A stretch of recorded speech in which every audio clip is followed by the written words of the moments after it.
Ce show dédié pour l'élévation de l'âme de Geneviève Yael Bat Juliette Luna Zal Zichron Levacha de mémoire bénie. Chers amis, cette semaine, Parashat Tetzavé, on finit les 8 semaines de Shovavim, de réparation des péchés sexuels, en espérant que tout le monde a tout bien réparé, parce qu'à mon avis, il n'y aura plus. C'est fini, Mashiach arrive, tout le monde en parle, tous les rabbins en parlent, il n'y a jamais une chose pareille de l'histoire. On espère qu'ils ne se trompent pas, Be'ezrat Hashem. Cette parasha Tetzavé, donc Tetzavé, c'est le premier mot de parasha, signifie tu ordonneras. C'est très rare dans la Torah qu'on voit ce mot-là. Et donc Dieu dit à Moshe, tu ordonneras au peuple d'Israël de t'amener de l'huile d'olive pour le ner tamid, pour la bougie, la lumière perpétuelle. Donc il y avait le candélabre, et il y a deux avis, c'était quel des 7, il y avait 7 branches, laquelle des 7 branches était la bougie perpétuelle, il y en a qui disaient celle du centre, il y en a qui disaient non, le candélabre était comme ça en face du, pas comme ça en face du Saint des Saints, mais comme ça, et c'était une avant il y avait celle qui était en face, celle qui venait après. C'était ça la bougie perpétuelle. Et le deuxième verset dit qu'elle se trouvait hors de la parochette, du rideau qui séparait entre le Saint des Saints et le Saint. Et c'est fini, on n'en parle plus. Et c'est très bizarre parce que ça n'a rien à voir avec... auparavant, on avait la parashat Trouma qui nous parle du sanctuaire, comment il est construit. Après, on commence à parler toute la paracha des habits du Kohen Gadol, des Kohanim, et où est le rapport avec la choucroute en bon français? Qu'est-ce que tu me parles maintenant tout à coup? L'huile d'olive pour le candélabre perpétuel, il n'y a aucun rapport. J'ignore quel est le rapport. Mais il est clair que c'est super important. Si tout à coup la Torah nous flanque ces deux versets ici, entre le sanctuaire et entre les habits du Kohen, alors peut-être il y a un rapport parce que les habits du Kohen, c'est qui allumait cette bougie perpétuelle? C'est le Kohen Gadol. Donc ça a un petit rapport entre les deux. Mais en tout cas, le fait que la Torah nous dit « Tetzavé, tu ordonneras », c'est très rare. Donc l'habitude de Dieu dit à Moïse « Vas-y, dis au Bnei Israël, etc. Tetzavé, tu ordonneras ». Bizarre. C'est vrai qu'il y a une ordonnance ici qui concerne cette bougie perpétuelle. Qu'est-ce qu'elle symbolise? J'espère que je vous dis est vrai, c'est des pensées que j'ai eues, j'espère qu'elles ne sont pas fausses. Dans la paracha d'avant, on a vu que Dieu nous demande de construire le sanctuaire, et il dit « Veshachanti vasul mikidash » ils me feront un temple, « Veshachanti betocham » et je vais demeurer parmi eux. Dans le sens simple, parmi eux, le temple sera au milieu de Bnei Israël. Mais tous les commentateurs disent « Tocham » signifie « dans eux ». Ça veut dire que Dieu veut résider dans nous. Il veut qu'on se sanctifie, il veut qu'on devienne comme lui. Comme dit la Gemara dans le traité Bava Kama, page 75, à la fin des temps, les Sadikim seront appelés au nom de Dieu. Parce que lorsqu'on fait des mitzvot, on se sanctifie, on reçoit des parties divines en nous. Donc on devient divin. Shachanti betocham, je demeurais dans eux. C'est ça le but de toute l'opération. Dieu veut qu'on se sanctifie, qu'on fasse un avec lui. Alors il y a le temple d'un côté, mais il y a aussi notre cœur à nous, on doit aussi se sanctifier. Maintenant, ce temple-là, il est construit à l'image du temple d'en haut. On voit lorsque Bnei Israël traverse la mer Rouge, c'est pas la mer Rouge, c'est la mer de Jon pour être précis, Yam Souf, d'accord, à travers de la mer en sortant d'Égypte. Alors le verset dit Machon shivtecha palta Hashem. Machon mechouvan, ça signifie en hébreu mechouvan, ça veut dire viser, viser en face de l'endroit où tu résides, ta demeure, tu as fait Dieu, Mikdash Hashem Kol Modecha, le sanctuaire, le temple que tes mains ont fait. Donc il y a un rapport entre le temple d'en bas et la demeure de Dieu, le temple d'en haut. Alors quand on voit que Yaakov Avinu dort à l'endroit du temple, il se réveille le matin et il dit si j'avais su que c'était le Shar HaShamayim, ici le portail du ciel, je n'aurais pas dormi. Rashi amène justement cet endroit-là, portail du ciel, parce qu'il y a un temple en bas qui est en face du temple d'en haut. À l'époque, ce n'était pas encore le temple, c'est l'endroit du temple, mais qui est en face du temple d'en haut. Il y a une relation. Et effectivement, nous sommes créés à l'image de Dieu. Et le temple est créé à l'image du temple, donc de la demeure de Dieu aussi. Et il y a un rapport entre tout cela. Quel est le rapport? Ça veut dire quoi? Nous sommes créés à l'image de Dieu. Dieu n'a pas d'image. En fait, on est créé à l'image de la conduite que Dieu a avec nous. Entre Dieu dans sa vérité intrinsèque et nous, il y a des milliers de mondes spirituels par lesquels Dieu agit dans le monde. Et ils ont une construction, c'est l'objet de la Kabbalah, la mystique qui va étudier comment sont construits tous ces mondes-ci. Il y a 10 sphères, etc., mais tout en forme, en fait, d'un être humain. On parle de la tête, il y a 3 sphères qui sont la tête, après il y a le corps, etc., comme un être humain. Et nous sommes créés à l'image de ce corps spirituel, qui est lui, bien sûr, aussi à l'image, si on peut dire, de Dieu dans sa vérité intrinsèque. Il y a aussi une réalité là-bas. Si on prend le sanctuaire, en fait, il y a 3 parties. Il y a le Saint des Saints, dans lequel il y avait le tabernacle, donc cette sorte de boîte dans laquelle il y avait les tables de la loi et le texte de la Torah écrit. Ensuite, il y a le Saint, dans lequel il y avait 3 ustensiles, le candélabre, la table des pains, le 12 pains, et le misbéach, l'autel des encens. Tous les jours, le Kohen Gadol rentrait et amenait là-bas la ktoret, un encens, 3 ustensiles. Et dehors, il y avait le chatser, c'était la cour du temple, dans lequel il y avait l'autel. Alors, dans le temple, c'était le grand autel, le temple à Jérusalem, un grand autel qui fait 32 hameaux, 32 coudées, ça fait 16 mètres de large. Mais dans le désert, il y avait un peu plus petit autel de cuivre sur lequel on fait tous les sacrifices. Animaux, d'accord, animaux et pâtes avec de la farine, etc.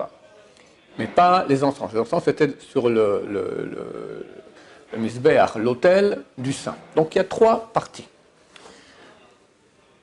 Dieu veut que le monde sache que la Shrina, que la présence de Dieu réside dans le peuple d'Israël, dans nos corps et dans le temple. Alors, dans le temple, il y avait un dévoilement de cette présence divine dans ces 3 endroits. Dans le Saint des Saints, si on prenait il y avait 2 choses qui montraient la présence divine. Un, c'était les tables de la loi. On sait que les tables de la loi, les lettres, elles allaient d'un bout de la table de pierre, d'un bout à l'autre. Alors, si on écrit la lettre Aleph, c'est-à-dire que le Aleph était gravé dans la pierre, d'un bout à l'autre, il apparaissait de l'autre côté à l'envers. Alors ça, si on écrit Aleph, ça va, Bet aussi, Gimel aussi. Mais il y a des lettres où il y a un problème. Le Samer, par exemple, ou le même Sophite, ils sont tout ronds. Donc ça veut dire maintenant qu'il y avait un rond. Au milieu, il y avait la pierre, mais elle tenait sur rien. Donc je voyais un Samer, donc je voyais creuser comme ça tout le rond, jusqu'à l'autre côté, et le tube, d'accord, un tube de pierre à l'intérieur qui ne bouge pas. Miraculeux, miraculeux, présence de Dieu. Et aussi, on sait que dans le Saint des Saints, il n'y avait pas des mesures. On sait que le tabernacle, il faisait 1,5 coudée de large. Si on prenait depuis un côté jusqu'au mur du Saint des Saints, il y avait 5 coudées. Depuis l'autre partie du Saint des Saints, du tabernacle, depuis l'autre partie du tabernacle, on comptait aussi 5 coudées, ça fait 10 plus 1,5, 11,5. Mais si on mesurait d'une paroi du Saint des Saints à l'autre paroi, il y avait 10 coudées. Ça veut dire quelque part, si je mesure le tabernacle, je vois il est là, il fait 1,5 coudée, mais dans la longueur du Saint des Saints, il ne prend aucune place, comme s'il n'est pas là. Miraculeux, 2 miracles. Dans le Saint, il y avait aussi un grand miracle, celui justement dont parle notre paracha, le Ner Tamid, la bougie perpétuelle. C'est de quoi perpétuelle? En fait, tous les soirs, le Kohen Gadol rentrait, allumait les bougies, des 7 candélabres, des 7 bougies. Il mettait de l'huile suffisante pour tenir toute la nuit. Il prenait une quantité d'huile qui servait pour les nuits même les plus longues du mois de janvier, le Chodesh Tevet. D'accord? Donc le matin, toutes les bougies s'éteignaient, il y en a une qui restait allumée. Elle a reçu la même quantité d'huile et tous les matins restaient allumées jusqu'au soir. Toutes tenaient environ 12 heures, celle-là tenait 24 heures. Miracle! Comme miracle de Hanouka, on a vu que les bougies ont tenu, au lieu de tenir un jour, elles ont tenu 8 jours. Là, il y avait un miracle quotidien. C'est ça, Ner Tamid. La bougie perpétuelle, de façon perpétuelle, est restée allumée. Alors, Kohen Gadol, le soir, il éteignait, il la rallumait de nouveau. D'accord? Il mettait de l'huile de nouveau, mais il mettait l'huile pour 12 heures, ça tenait 24 heures. Tous les jours, ce miracle. Et c'est marqué, et doute. Israël, c'est un témoignage pour Israël et Baïa-Olam et tous les peuples de la terre que la Shrina demeure dans le peuple d'Israël. Dans la cour extérieure où il y avait l'autel, là aussi il y avait un miracle, plusieurs miracles. Un des miracles, que tous les matins, le feu descendait du ciel, tric, allumait les bûches, d'accord, le bois. Il y a encore beaucoup d'autres miracles, que jamais la fumée, elle montait tout droit. Tu peux avoir un vent de 250 km à l'heure, la fumée, elle monte tout droit. Et beaucoup de miracles qui sont cités et dans la dernière partie du premier chapitre de Yoma, ou aussi dans Pirkei Avot. Donc il y avait des miracles qui montraient la présence de Dieu. Ok, où est le rapport entre nous, moi, le temple et le temple d'en haut, tous les mondes spirituels, tout se ressemble. Comme on a dit, au niveau des sphères, il y a 3 sphères du haut qui correspondent au visage, à la tête, après le corps, etc. J'ai pensé qu'il y a aussi un rapport entre notre façon de constitution, on va dire, physique, et le temple, le sanctuaire. Le Saint des Saints, qu'est-ce qu'il y avait dedans? La Torah. La Torah, c'est la sagesse. Ça correspond à notre tête. Dedans, si on n'est pas trop idiot, il y a la sagesse. On apprend la Torah, il y aura la sagesse de la Torah. Ensuite, le visage. Ça, c'est le sein. On avait dit qu'il y avait 3 ustensiles dans le sein. Ben, regardez votre face. Vous verrez que vous avez 3 organes. Les yeux, ça correspond au candélabre. On peut voir la lumière. Le nez, ça correspond à l'encens, l'odeur. Et la bouche, la table des pains. Je me suis dit, Shabbat passé, ok, tout c'était bien joli, mais on a les oreilles aussi. Elles sont où les oreilles dans le sein? On n'a jamais vu qu'il y avait des oreilles. Alors, quelqu'un m'a dit, oui, c'est le Kohen Gadol, quand il rentrait dans le sein, au sein des seins, alors il avait des petites clochettes. Ouais, mais bon, ça n'a pas l'air une bonne raison. J'ai pensé tout simplement autre chose après. C'est écrit qu'il y a 2 versets contraires. Un qui dit que la voix de Dieu sortait d'entre les chérubins. Sur le tabernacle, la boîte dans laquelle il y avait les tables de la loi, il y avait 2 chérubins en or, d'accord? Entre les 2, la voix de Dieu sortait. Et un autre verset dit que la voix, elle était entendue dans le sein. Alors la Gemara dit, c'est pas possible, c'est contraire. Il y a un 3e verset qui dit que ça sortait du sein des saints, la voix, mais elle sortait du sein des saints entre les 2 chérubins et allait jusque dans le sein, et là-bas on l'entendait. Moshe Rabbeinu rentrait dans le sein, et là-bas il entendait la voix qui en fait sortait du sein des saints. Donc en fait, l'audition, elle est présente, mais elle passe du sein des saints au sein. Je pensais aussi comme nos oreilles, en fait, elles sont d'un côté, elles sont extérieures, ça c'est le sein, mais elles rentrent aussi à l'intérieur. C'est le seul organe qui est vraiment, qui nous rentre dans le cerveau carrément, d'accord? Le sein des saints. Il y avait aussi donc l'audition de la parole de Dieu. Et enfin, à l'extérieur, on a la cour avec l'autel sur lequel il y avait tous les sacrifices. Ça correspond à notre cœur. On sait d'ailleurs qu'Aaron avait un cœur, Aaron qui a mené les sacrifices, c'est marqué qu'il avait un cœur parfait. Lorsqu'il apprend que son petit frère, lui avait 83 ans, et que son petit frère qui a 80 ans, Moshe va venir sauver Am Israël, alors Dieu témoigne.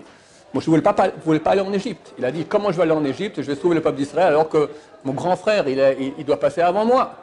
Alors Dieu lui dit, Vesamach bilibo, ton frère, il est heureux dans son cœur que tu sois toi le sauveteur du peuple d'Israël. Il avait un cœur sans jalousie, sans haine, parfait. Ça correspond au cœur. Alors voilà, on voit donc qu'il y a une image de nous-mêmes dans le sanctuaire. Et bientôt, c'est sûrement beaucoup plus profond. On voit que les piliers dans contrairement au mur habituel où on met les planches comme ça, dans le sanctuaire, les planches étaient comme ça. Elles faisaient tous 10 coudées de haut. Je pense par rapport aux 10 sphères. Et la dernière coudée, elle était plantée dans un adan. Adan, c'est un socle d'argent pour que le pilier tienne bien. Maintenant, Adan, c'est le nom de Dieu, Ado, et puis Naï, d'accord, qui correspond d'ailleurs à la 10e sphère, celle qui est plus bas, la Malchut, la royauté de Dieu. Et en haut, il y avait 4 couvertures différentes qui correspondent aux 4 mondes, d'accord. Donc c'est certain qu'il y a une correspondance entre nous, le sanctuaire, et le sanctuaire de Dieu dans le ciel. Pour revenir au paracha, on voit que Dieu ordonne 2 versets. Attention, Tetzavé ordonne les yeux, le candélabre. Ça veut dire, chers amis, on doit faire attention à nos yeux. C'est l'ABC et le X, Y, Z de tout. Beaucoup de rabbinim m'ont demandé, un des hommes les plus saints qu'a connu notre peuple le dernier siècle, c'était Baba Meir, le fils de Baba Saleh. Baba Saleh a témoigné que son fils était plus grand que lui. Il devait être Mashiach, il connaissait toute la Torah. Le rabbi Samba Shaoul, c'était mon rab, d'accord, quelle grande génération, m'a dit qu'il connaissait toute la Torah. Beaucoup sont allés le voir, lui ont dit, c'est quoi le secret? Il a dit, les yeux. Il faut maîtriser la bouche, mais surtout les yeux, faire attention que les yeux ne regardent pas ce qui est interdit de regarder. On dit tous les matins et tous les soirs, mais vous ne vous prostituerez pas après vos yeux. C'est interdit de regarder des femmes. On ne parle même pas que de femmes qui sont impudiques, ça c'est complètement interdit, mais même pudique, tu jouis de regarder une femme, c'est interdit, d'accord. Il y a un travail à faire énorme. Qui peut dire je suis propre à ce niveau-là, surtout à notre génération? Pourquoi les Sahara se battent tellement fort sur ce point? On voit que, bon, il y a certains qui se convertissent au christianisme, au bouddhisme, ce que j'en sais. Mais bon, c'est pas trop la mode, l'idolâtrie. C'est pas trop la mode d'aller manger du jambon. Il y en a, d'accord, d'aller manger des huîtres, qu'est-ce que j'en sais. Il y en a, mais c'est pas. Par contre, le monde féminin, l'attirance de regarder le monde féminin impudique, et même pudique, d'accord, mais surtout impudique, ouais, c'est la maladie mondiale. 1,5 milliard de connexions Internet au porno quotidiennes. Je vous dis, le bon Dieu, il n'aime pas ce monde-ci. Il va bientôt, très bientôt, il va faire de l'ordre là-dedans. Il n'y a aucun doute là-dessus, tout le monde en parle. C'est les yeux, les yeux. Alors la Torah nous dit maintenant, tête savée, je te parle du sanctuaire, après je te parle des habits de Aaron, au milieu je te flanque maintenant, je t'ordonne, va dire au Bnei Israël, attention, je vous ordonne d'allumer une bougie perpétuelle, de façon perpétuelle, faites attention à vos yeux, c'est l'essentiel. Première explication. Deuxième, alors en passant, je vais vous dire que la valeur numérique du mot Aïn, œil, c'est 5 fois le nom de Dieu. Œil, c'est 130. Le nom de Dieu, c'est 26. 5 fois 26, messieurs, 130. 2 yeux, ça fait 10 fois le nom de Dieu. 10 fois par rapport aux 10 sphères. Ça veut dire que c'est super sain, les yeux. Quand c'est écrit dans le Sidour, que quand on prend on dit dans Kachma, on parle des tzitzit, vous vous procéderez pas après vos yeux, c'est bien de passer le tzitzit sur les yeux. Et pensez un œil, 5 fois le nom de Dieu, un autre œil, 5 fois le nom de Dieu. Et aussi d'après le Ben Ishraï, quand on fait le kiddush, c'est bien de regarder dans le verre, regarder ses yeux. Un œil, imaginez 5 fois le nom de Dieu, et un œil, imaginez 5 fois le nom de Dieu. Donc ce sont des choses qui sont très très hautes. Je ne sais pas quelle la portée, moi je ne suis pas un kabbaliste, d'accord, mais c'est certain qu'il y a des choses, 10 fois le nom de Dieu dans tes yeux. Les yeux, c'est l'ABC de la sainteté. D'ailleurs, dans la Hamida, c'est très rare qu'on parle de nos membres. On ne parle pas de nos pieds, on ne parle pas de nos mains, on ne parle pas de nos oreilles, on ne parle pas de notre bouche, d'accord? Il y a une seule fois, si je ne me trompe pas, qu'on parle de nos membres. C'est quand on parle de nos yeux. Que nos yeux voient ton retour à Sion, avec miséricorde. Nos yeux, c'est la seule fois où on parle d'une partie de ton corps. C'est là, pourquoi? Pour le retour très prochain du Mashiach, à Sion. Mais celui qui a sali ses yeux, il peut voir quelque chose, mais il sera aveugle, il ne pourra rien voir. Pauvre type! Il faut se réveiller, il faut faire choix là-dessus. C'est certain que la bataille, elle est dure, mais elle vaut la peine. Voir le retour de la Shrina à Jérusalem, nos ancêtres, ils pleuraient rien quand ils pensaient à cela. Et nous, on va le voir, Bezrat Hashem. J'avais commencé à dire deuxième explication. Ça, elle est écrite dans les livres. Que parmi les 7 bougies du candélabre, il y avait une qui était le ner tamid. Comme on a dit, la bougie perpétuelle. 6 autres qui s'éteignaient le matin. Cette bougie perpétuelle correspond à la lumière de la Torah, en fait. La Torah est appelée or. Or, lumière. Il n'y a pas de plus grande lumière dans le monde que celle de la Torah. C'est quoi les 6 autres qui sont autour? Moshe Rabbeinu a amené une Torah éternelle, mais c'est la Torah écrite. Ça, elle a été écrite dans le parchemin et elle a été mise dans le Saint des Saints. Mais il a aussi transmis oralement. Et les sages d'Israël aussi ont transmis après oralement, jusqu'à aujourd'hui, toute la loi orale, qui est l'essentiel de notre Torah. La Torah est écrite telle qu'elle est écrite, les chrétiens aussi, les mormons aussi. Il y a beaucoup de religions qui utilisent notre Torah n'importe comment. Ils ne savent pas expliquer parce qu'ils n'ont pas la loi orale. La loi orale explique. La Torah écrite, c'est que les gros titres. La loi orale, elle explique chaque partie de notre Torah écrite. Des fois, une petite lettre, un petit code, un petit apostrophe, n'importe quoi. Il y a au moins 100 000 livres qui ont été écrits de loi orale sur la loi écrite. Sans parler de tout ce qui se dit dans les Shevot qui n'a jamais été écrit. D'accord? Baba Saleh, il a écrit énormément. Et il a tout dit. Il n'a pas voulu que ça se sache. D'accord? C'est pour ça vraiment, Hashem, c'est une Torah qui soit faite vraiment désintéressée. Pas qu'un jour, quelqu'un sera content de ce que j'ai écrit, je suis quelqu'un. D'accord? Rien. Donc il y a des millions de milliards d'explications orales de la loi écrite. Cette loi orale, elle explique, elle entoure la loi, Il y a des musiques expliquant de la loi orale. Et cette loi orale, comme les 6 candélabres, elle est séparée en 6 ordres de la Mishnah. La loi orale commence avec la Mishnah. Combien d'ordres dans la Mishnah? 6 ordres, d'accord? C'est les 6 bougies de la loi orale qui entourent la loi écrite.